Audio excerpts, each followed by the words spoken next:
De la culture en général, l'occasion pour nous d'accueillir un homme qui a dirigé de nombreux musées et d'instances culturelles, le domaine de Versailles notamment, après avoir été lui-même ministre de la Culture. Bonjour Jean-Jacques Ayagon. Bonjour. Merci d'être avec nous en direct dans Europe Midi. Vous signez cette tribune dans Le Point. Vous dites que la culture ne doit pas être considérée comme une variable d'ajustement. Est-ce que ça veut dire qu'encore aujourd'hui, le monde de la culture passe au second plan dans les variables budgétaires ? Écoutez, ça arrive, mais je crois que l'annonce qui a été faite par le président de la République qu'il s'exprimerait à ce sujet est plutôt de bon augure. Le monde de la culture est un constituant majeur de l'identité de notre pays. C'est un facteur extraordinaire de la qualité de la vie en France, du développement également de l'intelligence et de la responsabilité et de la prise de responsabilité à l'égard des choses. Donc il faut que la culture, que la vie culturelle soit épargnée, qu'elle soit même sauvée et qu'on se propose de la conduire encore plus haut qu'elle ne l'était après la crise. Vous dites que la politique culturelle ne peut émaner que du chef de l'État lui-même, mais justement, et vous venez de le préciser, le président de la République est très féru de culture, il l'a montré de nombreuses fois, il fait vivre le patrimoine, il fait revivre les domaines nationaux pour les conférences étatiques. Qu'est-ce que vous lui reprochez, si j'ose ce terme ? Écoutez, je ne lui reproche rien du tout, j'aimerais ne rien lui reprocher. En tout cas, j'attends avec impatience les déclarations qu'il fera demain.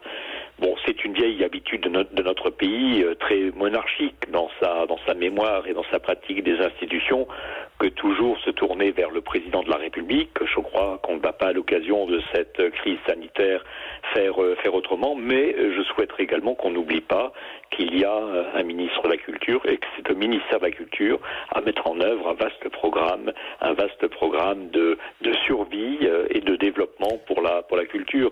Si on ne met pas le ministère de la Culture aux avant-postes de la responsabilité, pourrait demain se poser tout simplement la question de son utilité et donc de son existence. Franck Rester qui était effectivement ce matin sur Europe 1 et vous l'avez peut-être entendu dans le reportage d'Angèle Châtelier, Jean-Jacques Ayagon, cette reprise, si elle se fait, elle se fera à minima. En tout cas, les salles de cinéma ne seront qu'à moitié pleines. Même chose pour les éventuels spectacles. Est-ce que ça peut malgré tout pérenniser l'ensemble du secteur si on ne reprend qu'à moitié ? Écoutez, nous sommes tous partagés, nous avons tous envie que ça recommence, parce que nous avons tous envie de vivre normalement, de reprendre une pleine possession de nos existences, de cesser d'être confinés, de cesser d'être entravés dans nos mouvements, de cesser d'être empêchés dans nos passions, et notamment nos passions culturelles, mais nous avons également tous le souci de la santé individuelle et de la santé collective. Donc on comprend très bien les hésitations, on comprend très bien parfois même les atermoiements, il faut être d'une relative indulgence à leur égard. La reprise ne pourra qu'être progressive.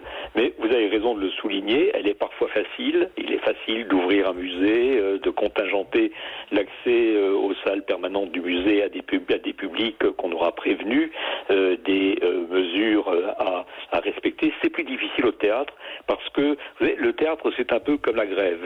C'est un droit individuel qu'on exerce collectivement. Il n'y a plus de théâtre, il n'y a plus de concert quand on n'est pas ensemble à regarder et à entendre la même chose. Le théâtre nous vient de la Grèce antique où il était un acte religieux, une sorte de cérémonie qui liait les citoyens de la cité qui se retrouvaient sur le même lieu, dans la même enceinte pour voir non pas un spectacle, mais une sorte de célébration ensemble. En plein air, donc il y avait dans les ecclésias grecques, c'était en plein air, donc il y avait peut-être plus de gestes barrières. En tout cas, votre confinement, vous, Jean-Jacques Ayagon, vous connaissant, vous avez dû le vivre bien, vous avez dû relire les 7 volumes de La Recherche du temps perdu, de Proust ou quelque chose de semblable. Donc finalement... J'en suis à relire, à l'ombre des jeunes filles. C'est celui des romans de Marcel Proust par lequel j'avais découvert son œuvre. Donc je n'avais pas tout à fait commencé par le début de La Recherche. Je relis également beaucoup les poètes. J'ai sur mes genoux actuellement les Fleurs du Mal parce que je trouve que c'est une lecture de saison. J'écoute beaucoup de musique.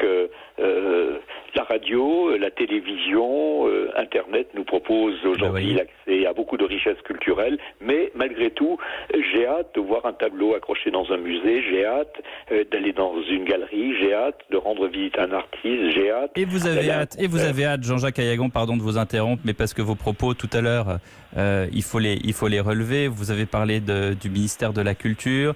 Est-ce que vous voudriez qu'on donne, ce que vous avez dit, plus de pouvoir à Franck Riester, qui était ce matin l'invité d'Europe 1.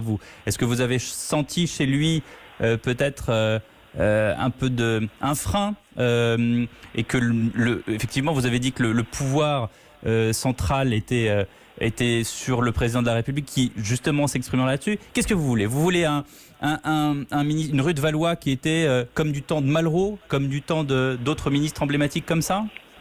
Écoutez, moi je souhaite tout d'abord, j'ai la préoccupation comme citoyen du bon fonctionnement de nos institutions. Je vous l'ai dit, nous vivons dans une république très monarchique. Le président de la République joue un rôle d'équilibre essentiel dans nos institutions. Néanmoins, il faut qu'il se garde lui-même de tout ramener à lui. En ramenant tout à lui, il s'expose d'ailleurs et se fragilise et parfois cesse d'être le président de tous les Français dont notre pays a besoin. Donc je tiens également à ce que le gouvernement, qui est en charge de la politique de la nation, exerce toute sa responsabilité et qu'au sein de ce gouvernement, chacun des ministres puisse exercer sa part de responsabilité, puisse exercer son ministère. Donc je suis très très attentif, je suis toujours très très soucieux, plus exactement, de tout ce qui ressemble à une amputation de la part de la responsabilité du ministère de la Culture et toujours également très très soucieux que lui soit restituée la totalité de ses compétences, la totalité de ses attributions. C'est un grand ministère. Il y a eu de très grands ministres de la Culture. Vous avez cité Malraux, on peut citer Lang, qui a été ministre pendant 10 ans, et beaucoup d'autres de mes prédécesseurs qui ont exercé ce ministère avec enthousiasme et avec talent. Plus de liberté,